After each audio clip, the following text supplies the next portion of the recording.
C'est vraiment une version prédigérée, je dirais, d'une fiction largement répandue qui est utilisée pour justifier une guerre contre l'Iran.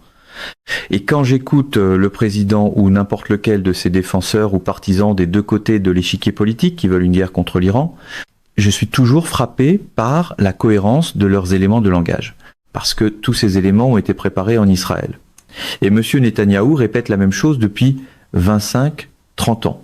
Et je pense que ce que nous devons accepter maintenant, c'est que aujourd'hui, ces milliardaires sionistes qui ont aidé à financer ce qu'on appelle l'AIPAC et qui ont tellement de contrôle et d'influence sur le Congrès, vont enfin obtenir ce qu'ils veulent.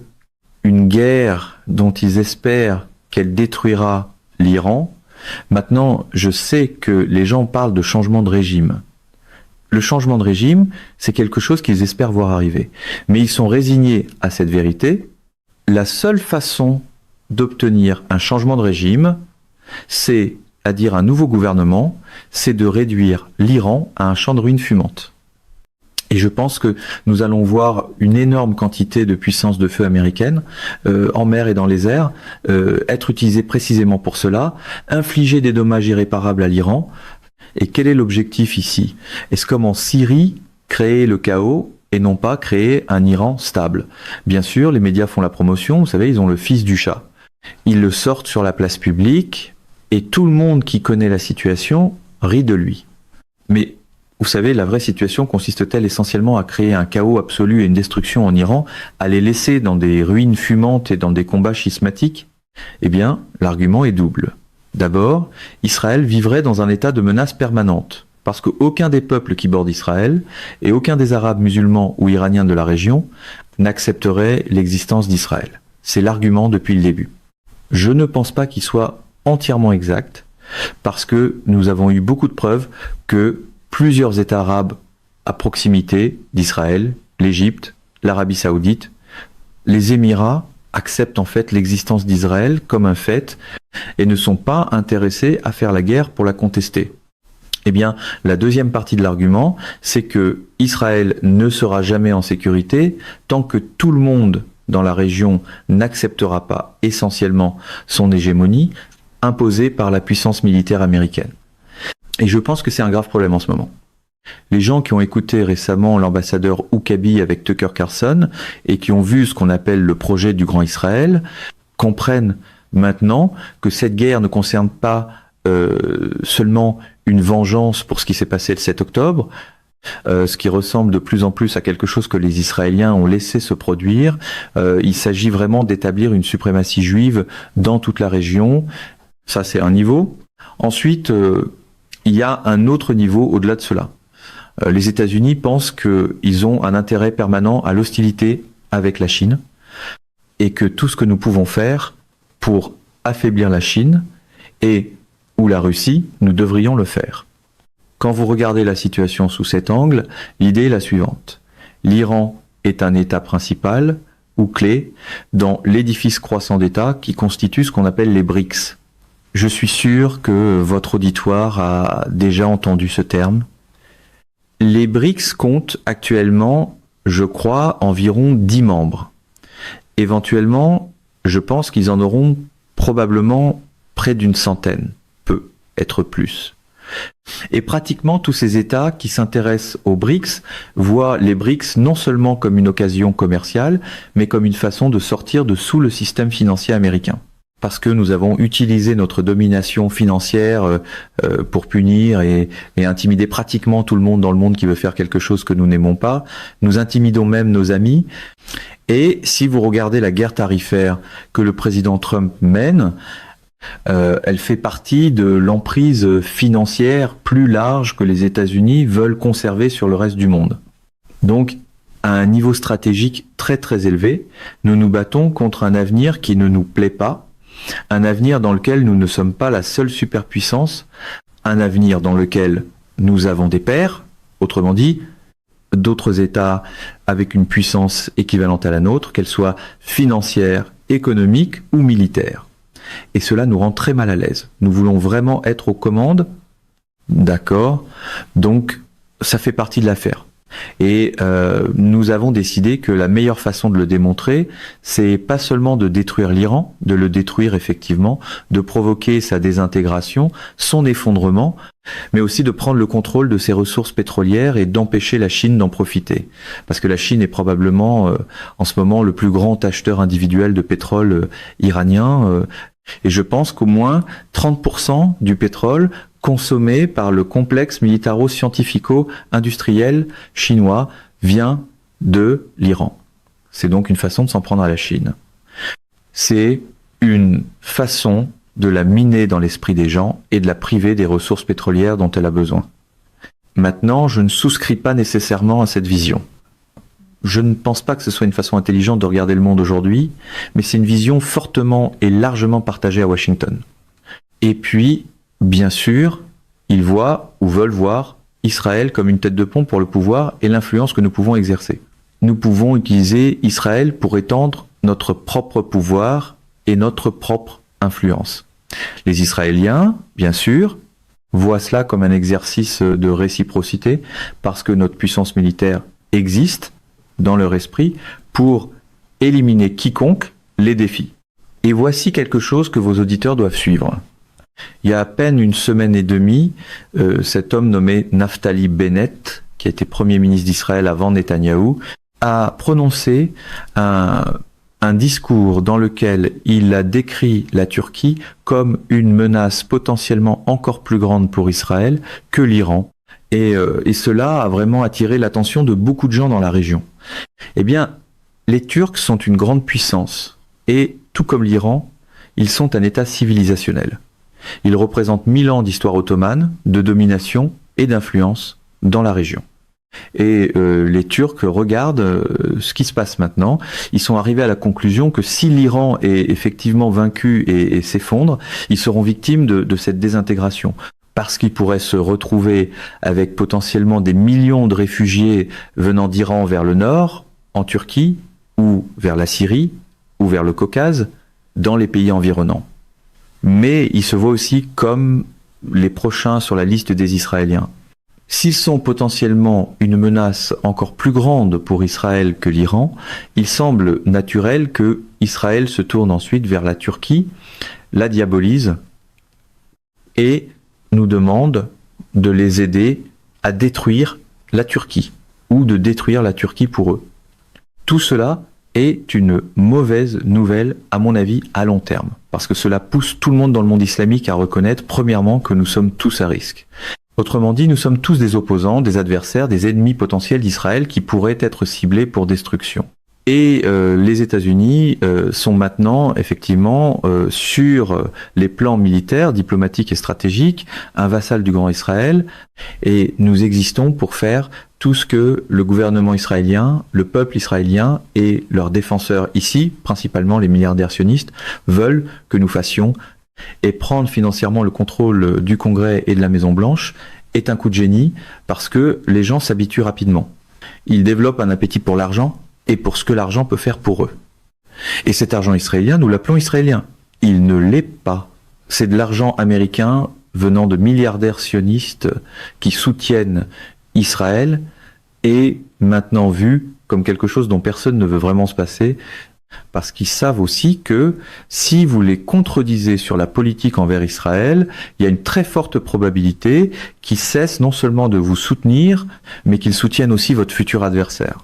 Donc c'est une situation très dangereuse, et je pense que nous devons admettre que le président Trump ne serait probablement pas à la Maison-Blanche aujourd'hui sans le soutien financier substantiel de ces milliardaires sionistes. Oui, c'est profondément troublant de voir, vous savez, que les démocrates embarquent là, dedans, eux aussi. Ils offrent une opposition tiède, très tiède. Ils disent « Oh non, arrêtez !» Essentiellement sur ce ton-là, vous savez, non, pourquoi penseriez-vous même à cela? Parce que ils savent qu'il y a de bons points politiques à marquer en essayant de laisser Trump porter cela seul pour pouvoir couler complètement son parti, comme le parti zombie de George W. Bush qu'il est devenu, eh bien, il y a autre chose aussi, David, que il ne faut pas perdre de vue. Je pense que les démocrates sont aussi dans la même équipe quand il s'agit d'Israël, qu'on s'y trompe pas. Mais je pense que tout le monde à Washington ignore en quelque sorte ce que les Américains pensent ou veulent. Parce que la plupart des Américains, je crois, ne prêtent pas beaucoup attention à ce qui se passe au Moyen-Orient. Pour l'Américain moyen, c'est encore un autre pays du Moyen-Orient. Il est probablement faible.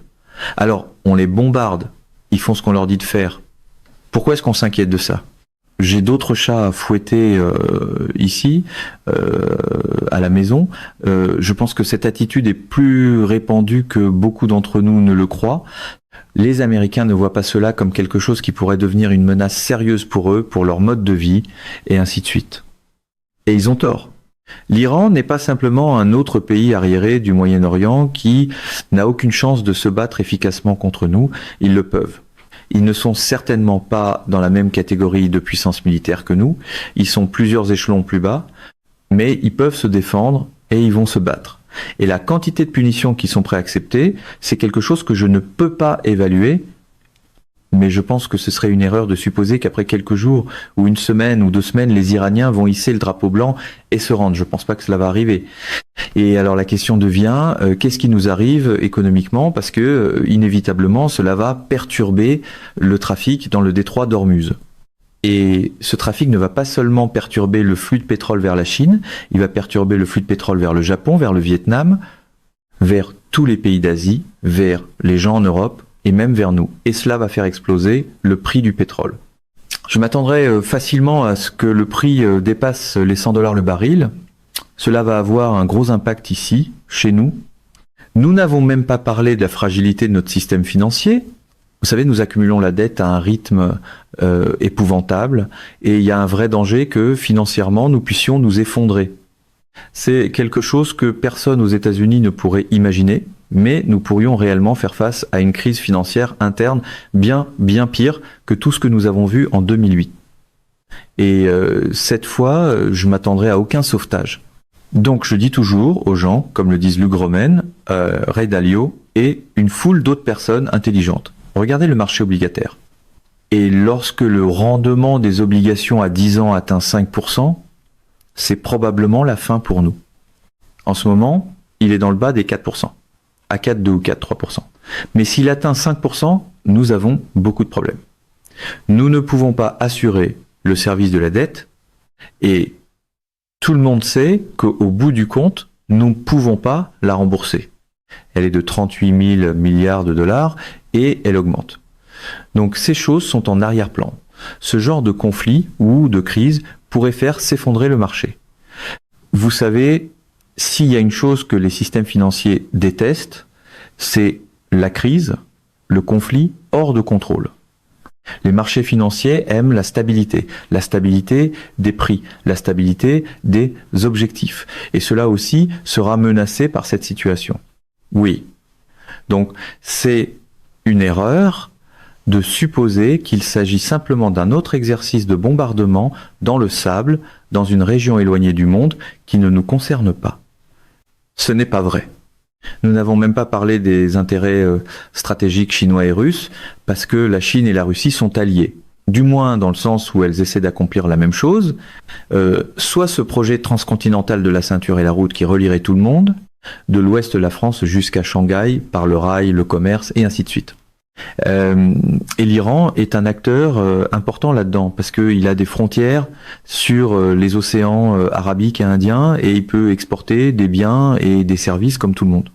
Donc nous devons comprendre que l'enjeu est beaucoup plus vaste que ce que pensent la plupart des Américains.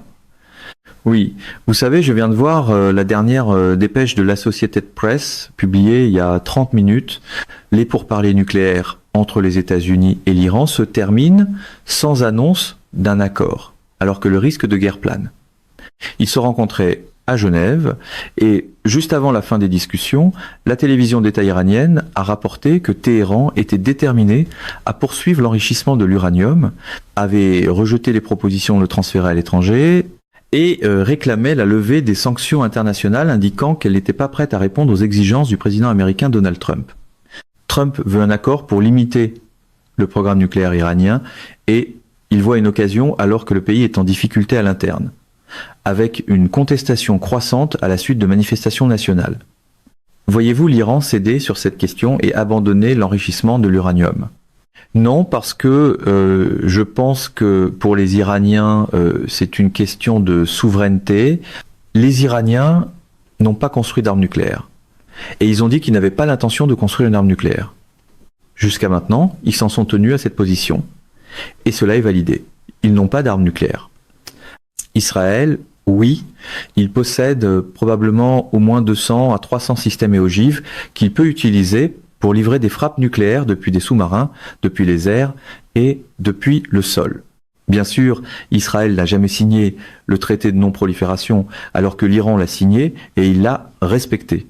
Mais l'enrichissement auquel ils disent s'intéresser est destiné à des fins médicales et il y a d'autres raisons industrielles de le faire dans l'éventualité où vous voudriez éventuellement construire un réacteur nucléaire qui vous fournirait de l'électricité. Cela se produit dans beaucoup de pays du Moyen-Orient en ce moment. Donc, je ne pense pas que les Iraniens puissent répondre à ces exigences. Et ce sont les exigences de M. Netanyahou. Elles étaient très simples. Numéro 1, aucun enrichissement nucléaire. Numéro 2, limitez la portée de vos missiles balistiques. Cela signifie que vous ne pouvez avoir aucun missile, sous aucune circonstance, qui pourrait un jour atteindre Israël. Et finalement, vous devez abandonner vos alliés dans la région. Toute personne associée à vous, vous devez vous en isoler. C'est la destruction de la société iranienne. Et se soumettre à cela reviendrait essentiellement à admettre que vous êtes, vous aussi, devenu un vassal du grand Israël. Et c'est quelque chose que les Iraniens ne feront pas. J'ai donc pensé pendant très longtemps qu'il s'agissait d'une sorte d'homme de paille monté pour être démoli. Et c'est ce qui est arrivé, et je pense que nous allons entrer en guerre.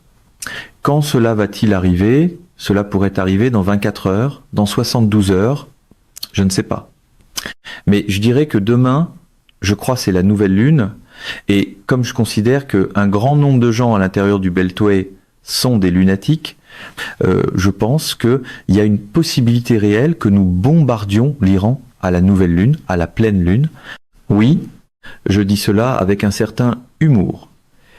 Oui, vous savez, nous avons en ce moment Steve Witkoff et Jared Kushner qui représentent les intérêts de l'Amérique, ce qui est une blague. Vous savez, c'est une sorte de délégation sous influentionniste. Il n'y a aucun intérêt américain représenté dans cette conversation. Eh bien, je pense qu'il y a autre chose que tout le monde devrait savoir, et c'est que le secrétaire d'État s'est envolé vers Saint Kitts pour une sorte de conférence internationale là-bas, impliquant l'Amérique latine. Pourquoi le secrétaire d'État n'est-il pas assis en face du ministre iranien des Affaires étrangères pour négocier directement? C'est pour cela que nous avons un secrétaire d'État. Pourquoi ces deux hommes, qui n'ont jamais été confirmés par le Congrès, non pas que ce soit absolument nécessaire, pourquoi sont-ils des envoyés du président alors qu'ils n'ont absolument aucun historique sur les événements en Iran, ou sur le Moyen-Orient, ou la Russie, ou l'Ukraine, ou quoi que ce soit d'autre? Et pourtant, ces envoyés parlent un jour aux Russes à propos des Ukrainiens, et le lendemain, ils parlent aux Iraniens de ce que nous voulons et exigeons d'eux, et de ce qu'Israël veut et exige. Toute cette affaire est très peu professionnelle, et cela ne me semble pas sérieux du tout. Oui, que penserez-vous si vous étiez ministre iranien des Affaires étrangères, et que vous appreniez que le secrétaire d'État s'est envolé vers les Caraïbes pendant que vous tenez des discussions avec ces deux envoyés du président? Eh bien, d'après la façon dont je vois les choses, Marco Rubio semble être le partenaire junior de ces deux messieurs. Ils s'occupent des intérêts d'Israël en Amérique du Sud et eux s'occupent des intérêts d'Israël dans leur propre cour arrière. C'est ainsi qu'ils semblent se partager les choses. Eh bien, une théorie veut que le secrétaire Rubio soit préoccupé par son objectif de libérer Cuba et de prendre le contrôle du reste de l'Amérique latine. Eh bien, c'est l'intérêt d'Israël. La mafia sioniste aimerait retourner sur cette île. Ils y ont pris plaisir. Eh bien, c'est possible, mais tout ce que je dis, c'est mania des casinos, vous savez.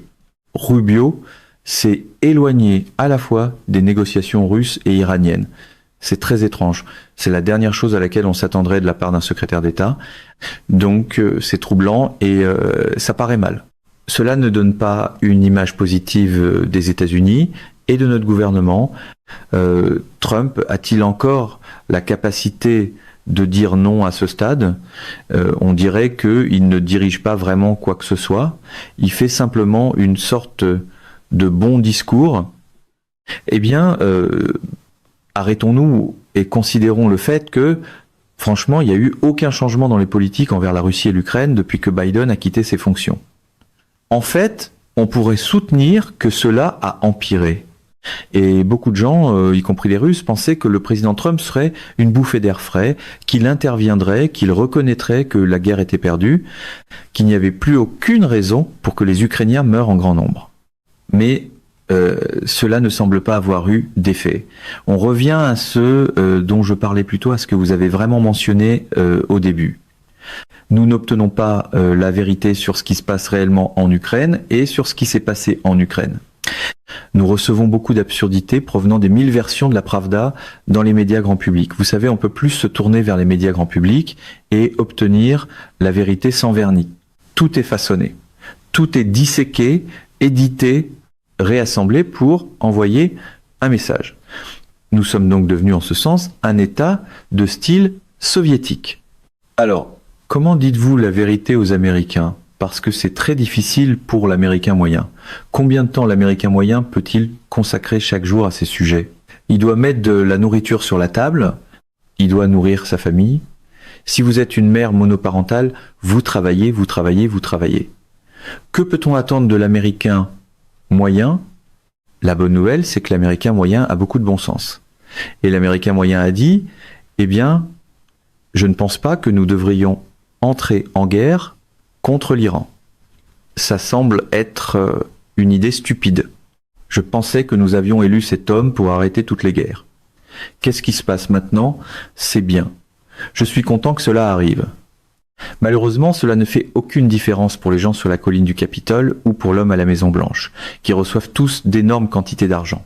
Et nous n'avons même pas commencé à discuter de toutes les ententes parallèles qui se déroulent au Moyen-Orient et en Europe de l'Est quand M. Kouchner et Witkoff se présentent. Ils sont très intéressés par tout ce qu'ils peuvent faire pour remplir leurs poches et accroître leur richesse, ainsi que, je suppose, celle de la famille Trump. C'est très décourageant. Nous avons traversé cela, dans une certaine mesure, avec les Biden et Hunter Biden et toutes ces absurdités. C'est tout simplement une histoire sans fin. Cela vous fait vous demander pourquoi vous avez pris la peine de voter. Oui. Et ensuite, la seule chose vraiment importante que le président Trump a faite, c'est de finalement mener la guerre sur la frontière et l'immigration. Et il a rencontré une certaine opposition au Minnesota et il a plié. Il n'aurait pas dû plier. Vous savez, tous ceux qui ont grandi dans une grande ville de ce pays savent à quel point il est difficile d'être policier. Je me fiche que vous soyez un policier fédéral ou local. Cela ne change rien. Si, dans l'exercice de vos fonctions, il devient clair que vous allez arrêter quelqu'un qui aurait enfreint la loi, personne ne devrait interférer avec vous. Et quiconque interfère avec vous devrait faire face à une arrestation, à une amende et à une incarcération obligatoire de 2 semaines ou de 30 jours. Nous n'avons rien fait tout cela.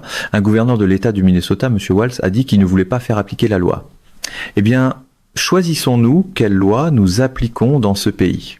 Je veux dire, qu'est-ce que cela signifie d'être un citoyen américain s'il n'y a pas d'état de droit? Où en sommes-nous comme société? Nous sommes sur la route de la ruine. C'est là, dessus que nous espérions tous, que le président Trump se concentrerait, ainsi que sur l'intégrité électorale.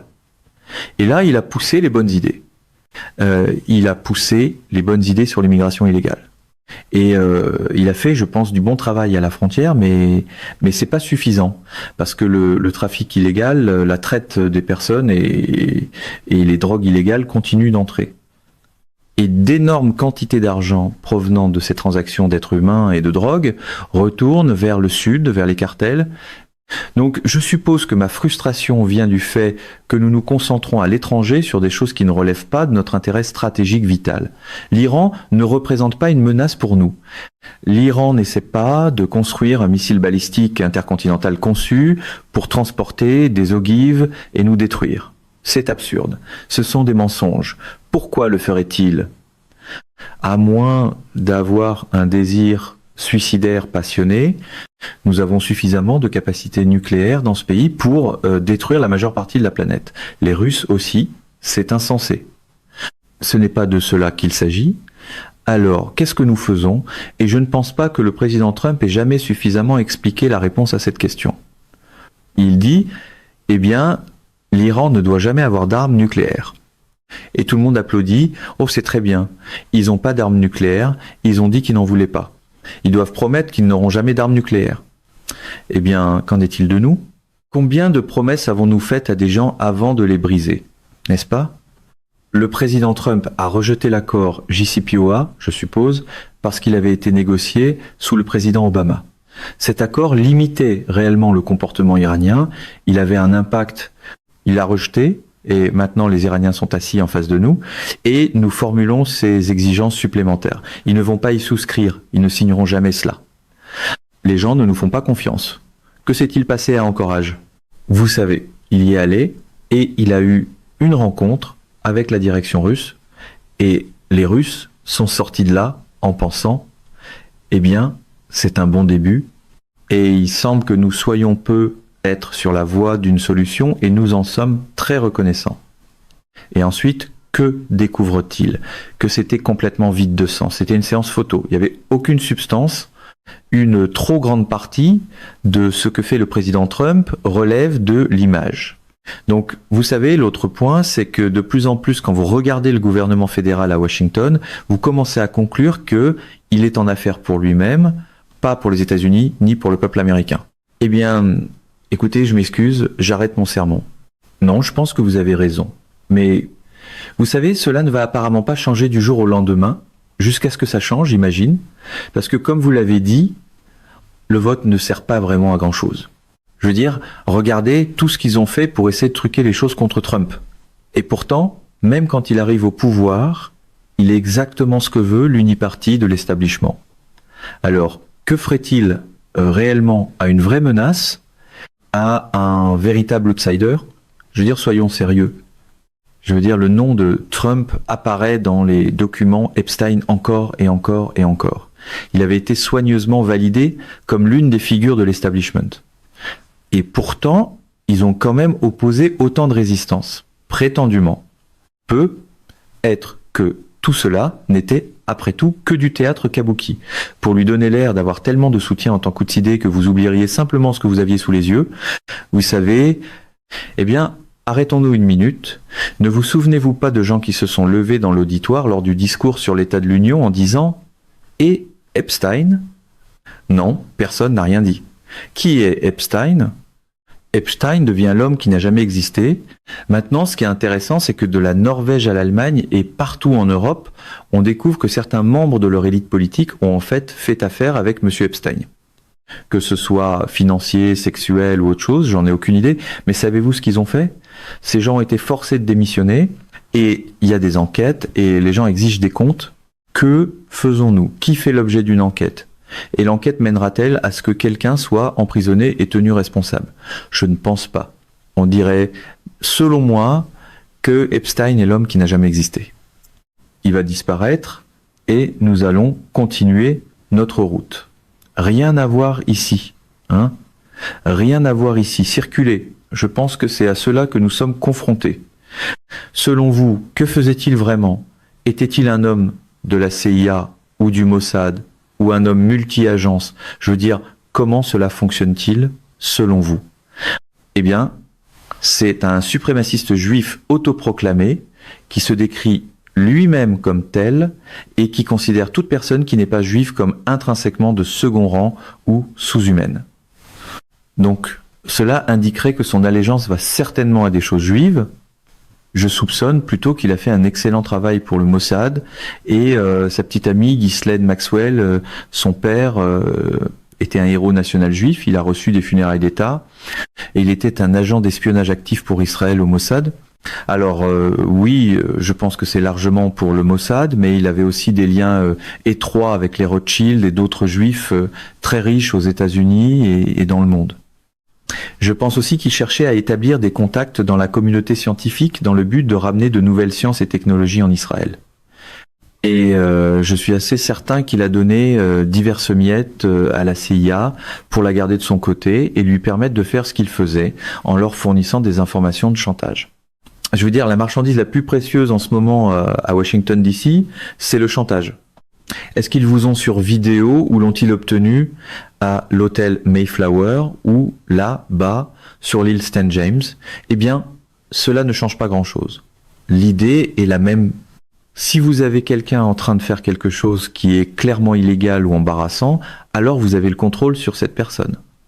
Donc, je soupçonne que il y a beaucoup de gens dans le dossier Epstein, pas seulement notre président, mais beaucoup d'autres, et nous le savons à cause de ce qui se passe à l'étranger.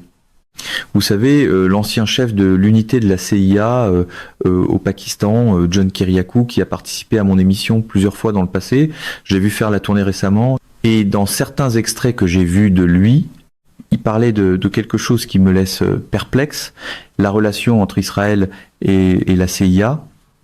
Vous savez, nous avons entendu pendant des années dans le monde conspirationniste, oh, si quelqu'un a tué JFK, c'était probablement la CIA et la mafia et blablabla. Et ensuite, vous entendez, oh, attendez, non, il y a cette autre thèse qui soutient qu'Israël avait peu être intérêt à le voir disparaître. Et puis, vous parlez à John Kiriakou, et il dit que la CIA n'a pas une haute opinion d'Israël et a ses propres problèmes avec lui. Alors, à quoi ressemble cette relation? Sont-ils rivaux? Ou l'un est-il une sous-unité de l'autre? Ou qu'est-ce qui se passe là, dedans? Il y a très clairement un échange de points de vue et d'informations entre les agences de renseignement, le MI6 à Londres, la CIA aux États-Unis et le Mossad. Maintenant, ce que les gens aiment ou n'aiment pas n'a pas d'importance. Si vous recevez des ordres de vos supérieurs et qu'on vous dit de coopérer avec quelqu'un, alors vous le faites. Que vous aimiez ou non, ces gens ne font aucune différence. Vers 2007 ou 2008, j'étais au Naval Surface Warfare Center et l'un des ingénieurs qui travaillait sous contrat avec la marine était contrarié parce qu'on lui avait dit de faire venir des Israéliens pour examiner le travail qu'ils faisaient. Et il m'a dit, nous ne sommes pas contents de cela. C'est un travail très sensible. Et nous savons que les Israéliens ont pris ces choses dans le passé. S'ils pensaient en tirer profit, ils les cachaient. Mais s'ils pensaient devoir les revendre pour une raison quelconque, ils les ont revendus à d'autres puissances, plus précisément à la Chine. Et donc, il y avait beaucoup de gens qui n'étaient pas contents. Que pouvait-il y faire? Rien. Parce que les ordres étaient venus de très haut. Et cela dure depuis un certain temps. Oui, c'est assez fou à voir. Et j'espère simplement que les Américains et le monde pourront enfin tourner la page sur ce siècle de guerre inutile. Eh bien, le problème, c'est que c'est pas nouveau. Si vous remontez aux années 1930, sous Franklin Roosevelt, son administration s'est littéralement remplie d'agents du NKVD ainsi que d'un grand nombre de sympathisants soviétiques. Et ces gens ont en fait profondément influencé les politiques qu'il a élaborées et finalement mises en œuvre. C'est très bouleversant. Y a un excellent livre qui entre dans certains détails à ce sujet, intitulé Stalin's War. J'essaie de me rappeler le nom de l'homme qui l'a écrit, mais si vous cherchez Stalin's War sur Google, il va apparaître. C'est un travail brillant. L'homme a passé une décennie ou plus à le préparer. Il a eu accès aux archives du NKVD ainsi qu'aux interceptions Venona. Et je dis à tous ceux qui le peuvent de le lire, j'ai essayé de convaincre quelqu'un que nous devrions en donner un exemplaire à chaque cadet diplômé de l'académie militaire. Je pense que c'est quelque chose que les Américains doivent savoir. C'est très très bouleversant, très frustrant. Ce que vous découvrez, c'est que McCarthy n'avait pas tort. Que peuvent faire les gens à ce sujet? Je sais que vous êtes impliqués dans différents projets. Vers quoi orientiez-vous les gens pour qu'ils puissent agir et changer les choses? Eh bien, en ce moment, nous avons commencé quelque chose de nouveau. Olga Ravasi et moi avons essayé de mettre sur pied une organisation appelée The National Conversation. L'idée originale est de parcourir le pays environ 4 fois par année. Chaque événement aurait lieu dans une ville différente, dans une région différente du pays, non seulement pour y aller et amener d'autres personnes qui prendront la parole, mais aussi pour écouter le public, pour permettre au public d'exprimer ses points de vue. Parce que nous voulons vraiment savoir ce que les Américains pensent. Et c'est une question que très peu de gens à Washington posent jamais. Que voulez-vous dire ce que pensent les Américains? Je me soucie pas d'eux, je me soucie de mes donateurs. Souvenez-vous, ce sont les donateurs qui vous font élire, pas les votes, pas les électeurs. Donc c'est l'attitude à Washington. Nous voulons dépasser cela. Et aussi, nous voulons, d'une façon ou d'une autre, former une fondation, bâtir une fondation pour une troisième voie, parce qu'il est de plus en plus évident que ces deux partis sont liés à la hanche. Ils ont des différences, il n'y a aucun doute là-dessus, mais dans l'ensemble, sur trop de questions, ils sont co-conspirateurs. Et c'est pourquoi j'ai dit que le gouvernement semble être en affaire pour lui-même. La plupart de ces gens semblent arriver avec des moyens modestes. Le représentant moyen arrive, il vaut peu, être $250 000. Il part des années plus tard et il vaut 10 ou 12 millions. Comment cela arrive-t-il? Eh bien, c'est le délit d'initié, c'est le lobbying. C'est toute une gamme d'occasions d'enrichissement personnel. Tout notre système de gouvernement est en difficulté. Je veux dire, il faut le reconnaître, il l'est. J'apprécie votre temps, colonel McGregor. C'est toujours bon de vous recevoir, et je sais que nous espérons que cette guerre pourra être évitée, mais cela ressemble simplement à une machine à mouvement perpétuel. Tant que nous aurons d'essais, il y aura un battement de tambour constant pour une guerre avec l'Iran. Et cette civilisation existe depuis beaucoup plus longtemps que l'Amérique, et je ne pense pas qu'elle acceptera volontiers d'être un sujet occupé par des sionistes et leurs intérêts. Eh bien, entre-temps, toute personne intéressée peut aller sur nationalconversation.org. Voyez ce qu'il y a là. Nous avons une plateforme, voyez le genre de choses que nous faisons. Et vous aurez l'occasion, si vous voulez donner, de faire un don. Nous sommes très chanceux. Beaucoup de très bonnes personnes se joignent à nous parce que je pense que de plus en plus de gens sentent qu'ils doivent s'impliquer parce que nous allons devoir former le personnel d'un nouveau gouvernement à un moment donné.